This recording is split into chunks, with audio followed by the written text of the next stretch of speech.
እያንዳንዷን እንቅስቃሴ ተከታትለው ለህዝባችን ሲያቀርቡ ነበር። ዛሬ የነበረውን ውሏችንን በሁለት ሶስት መንገድ ማየት ጠቃሚ ይሆናል።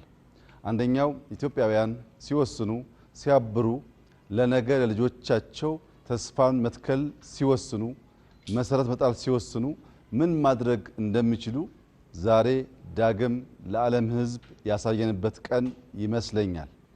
ይህ እኛ ያሳካነው ድል በብዙ ሀገራት ሊታሰብ ይችላል፣ በቀላሉ ግን ሊከወን አይችልም። 26 ሚሊዮን ሰው ምንም ገንዘብ ሳይከፈለው አብዛኛው በዝናብ ውስጥ ሙሉ ቀን እየተከለ መዋል በዋዛ ፈዛዛ ሊተገበር የሚችል ተግባር አይደለም።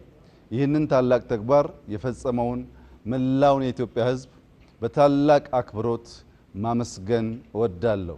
በዚሁ መልክ ተደምረን ተስፋን በመትከል ፋውንዴሽን በመጣል የነገይቱ ኢትዮጵያ የምትበለጽግ የምትለማ የማትለምን ለተቸገሩ የምትደርስ የምትናገር ብቻ ሳትሆን የምትፈጽም መሆኗን ለአፍሪካ ለዓለም ማሳየት እንድንችል በሌሎች ስራዎቻችንም መደመር፣ አብሮ መቆም፣ መተባበር፣ በቀና ሐሳቤ ተስፋን ለልጆቻችን መዝራት፣ መልካም ስራን መስራት የሰርክ ተግባራችን እንዲሆን አደራ እያልኩ ዛሬ መላው ኢትዮጵያ ህዝብ ወጥቶ መትከሉ ብቻ ሳይሆን ተቋሞቻችን ያሳዩትን ብቃት ከወራት በፊት 54 ሚሊዮን ዜጎች ከ50 ሺህ በላይ ጣቢያዎች ላይ ምርጫ ፈጽመዋል።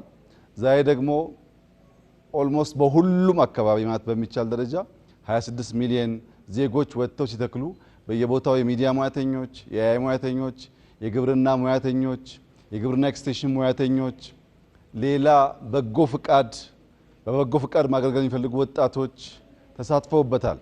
ስታዩ እንደዋላችሁት አዛውንቶች፣ አሮጊቶች፣ ወጣቶች፣ አካል ጉዳተኞች፣ ህፃናት፣ ሴቶች፣ ወንዶች ኢትዮጵያውያን በሚያስደንቅ ብርታትና ብቃት ሀገራቸውን ለማልበስ ተስፋን ለመትከል ሙሉ ቀን ያሳዩት ተጋድሎ ያሳዩት ጀግንነት ለኛ ከፍተኛ ሞራል ከፍተኛ ተስፋ የሰጠን ስለሆነ ህዝባችንን በድጋሚ እንዳመሰግን ይፈቀድልኝ።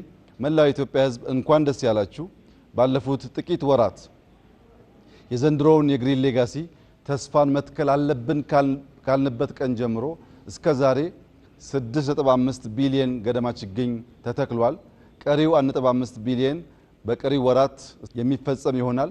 በአንድ ቀን 800 ሚሊዮን ችግኝ በመትከል ኢትዮጵያ ሪከርድ የሰበረችና ማድረግ መቻሏን ደጋግማ ያሳየችበት ዕለት ስለሆነ በዚህ ስራ ውስጥ የተሳተፋችሁ ችግኝ ያዘጋጃችሁ፣ ጉድጓድ የቆፈራችሁ፣ ጂኦሎኬሽን ቴክኒካል ሰፖርት ያደረጋችሁ፣ ሪፖርት ያደረጋችሁ፣ የተከላችሁ ሁሉም ዜጎች ለነበራችሁ አስተዋጽኦ ከልብ የመነጨ ምስጋና እያቀረብኩ እንኳን ደስ ያላችሁ እንኳን ደስ ያለን ማለት ፈልጋለሁ። እጅግ አድርጌ አመሰግናለሁ።